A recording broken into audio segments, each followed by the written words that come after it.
ነቢይ ዜማ። በስመ አብ ወወልድ ወመንፈስ ቅዱስ አሐዱ አምላክ ወኢይምሰል ለኩሉ ክርስቲያናዊ ቀሊለ ሰማያት አምራ ለማርያም ለክርስቲያን ወለመቤታችን ታምረ መስማት ቀላል አይምሰለው የከበረ ገናና ነውና ወንዶችም ሴቶችም ወደ ግዝ እንዳይገቡ መስማትን ያስታግሉ። አስቀድመን እንደተናገርን በዚች ቀን እንደተናገርን የታወቀ ምክንያት ኃጢአት ደዌ ካልከለከለው በዚች ቀን ታምሯን ሰምቶ የሚቻለው ስጋውን ደሙን ይቀበል። ስጋውን ደሙን መቀበል ካልተቻለው ታምሯን ሰምቶ ወደ ቤቱ ይሄድ። ስጋውን ደሙን እንደተቀበለ ይሆንለታል፣ ይደረግልኛል በማለት ቢሰማ የእመቤታችንን ቃል ኪዳን ታምሯን የሚንቁ ግን የወልደ እግዚአብሔርን ሰው መሆን ከማመን የወጡ ናቸው።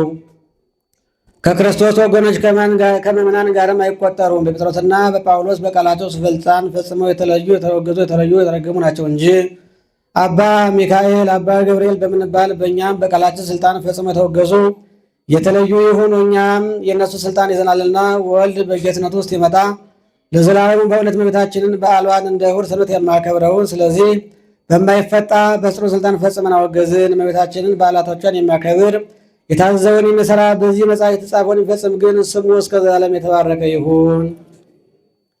ለእመቤታችን ስግደት እንደሚገባ 3 ጊዜ እሰግድልሻለሁ። እሰግድ ለኪ እሰግድ ለኪ እሰግድ ለኪ ወእወድሰኪ እግዝእተ ማርያም።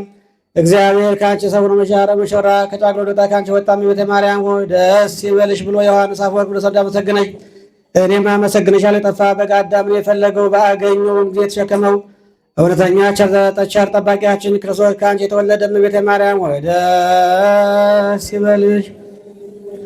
እግዚአብሔር በደን የጣላት ሔዋን ጽኑ የሚጎዳ ማሰሯ በአንቺ የተቆረጠላት እመቤተ ማርያም ሆይ ደስ ይበልሽ። እግዚአብሔር በብሩህ ደመና ተጭኖ መጥቶ በማኅፀንሽ አደረ እመቤተ ማርያም ሆይ ደስ ይበልሽ። በቅዱሳን ነቢያት በቅዱሳን መላእክት የሚኖር ከአንቺ ተወልዶ የተገለጸልን እመቤተ ማርያም ሆይ ደስ ይበልሽ። ከአብ ከመንፈስ ቅዱስ ጋር የምንሰግድለት ቃል የሚባል እግዚአብሔር በአንቺ ባሕርይ ከአንቺ ይወለድ ዘንድ የወደደሽ እመቤተ ማርያም ሆይ ደስ ይበልሽ።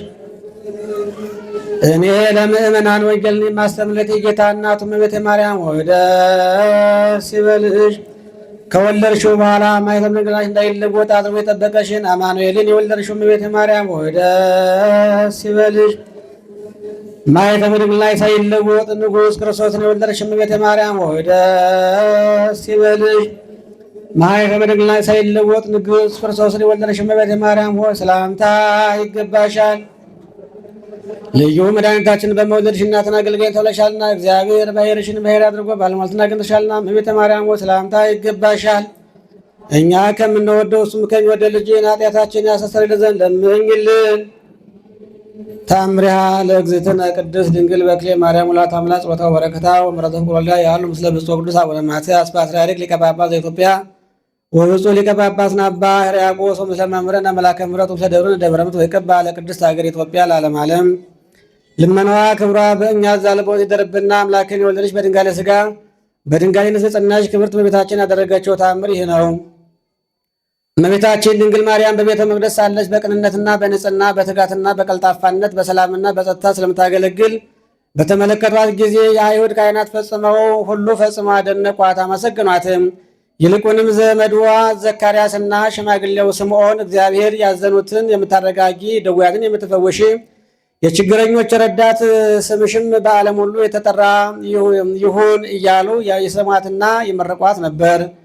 ይህች የተባረከችና የተባረከች ብላቴና እመቤታችንን በምርቃታቸውና ምስጋናቸውን በፍጹም ትሕትና እየተቀበለች ቅዱሳን አባቶች ሆይ እንደ ቃላቸው ይደረግልኝ ትላቸው ነበር። እነዚህ የተከበሩ ሊቃውንቶችን በየቀኑ እግዚአብሔርን በመፍራትና በማክበር በፍጹም ደስታና ስለምትታዘዛቸውና ስለምታገለግላቸው ከቶ እንደዚች ያለች ትሕትና ያላት ልጅ አይተን አናውቅም ተባባሉ።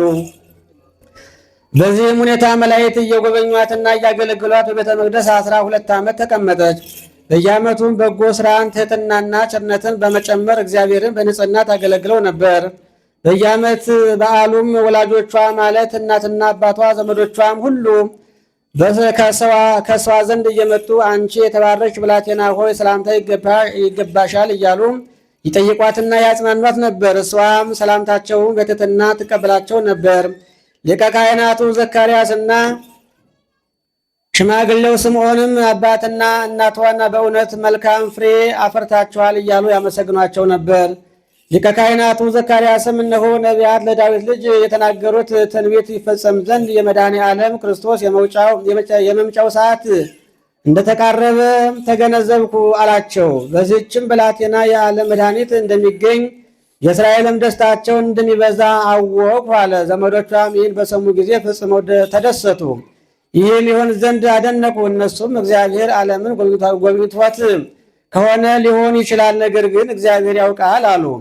ከዚያም እጅ ነስተው ለመሄድ ሲነሱ ልጃቸውን ካህናቱ አደራ ብለው ቡራኬ ተቀብለው ወደ ቤታቸው ሄዱ። ከዚህም በኋላ አባትና እናቷ የዚህን ዓለም ኑራቸውን ፈጽመው ነቢያት የተነበዩትን አበው ቀደምት ይመኙት የነበረውን የሕይወት መሠረት አኑረው የመድኃኒት ሐውልት አቁመው በክብር አርፈው ከዚህም ዓለም ወደ ወዲያኛው ዓለም ተላለፉ። ካህናት አይሁድም ኢያቄምንና ሐናን ዕረፍታቸውን በሰሙ ጊዜ አዘኑ። ይልቁንም እመቤታችን ማርያም ስለ እናቷ አባቷ ዕረፍት አጥብቃ አዘነች፣ አለቀሰች። ካህናቱም እመቤታችንን ልጃችን ሆይ ከሐዘንሽ እግዚአብሔር ያረጋጋሽ፣ ከእንግዲህ አባትሽም እናትሽም እግዚአብሔር ነውና በማለት አጽናኗት። ከዚያም የእመቤታችን በቤተ መቅደስ ስታገለግለውና መንፈሳዊ ምግብን እየተመገበች መላእክትም እያረጋጓት ኖረች። እንደዚሁም ለቤተ መቅደስ መጋረጃ ሐርና ወርቅ እያስማማች በምትፈትልበት በፍርሃትና በትሕትና እግዚአብሔር ስታገለግል ኖረች። እግዚአብሔርን በሥራ ሁሉ የረዳት በቤተ መቅደስ 12 ዓመት ተቀመጠች።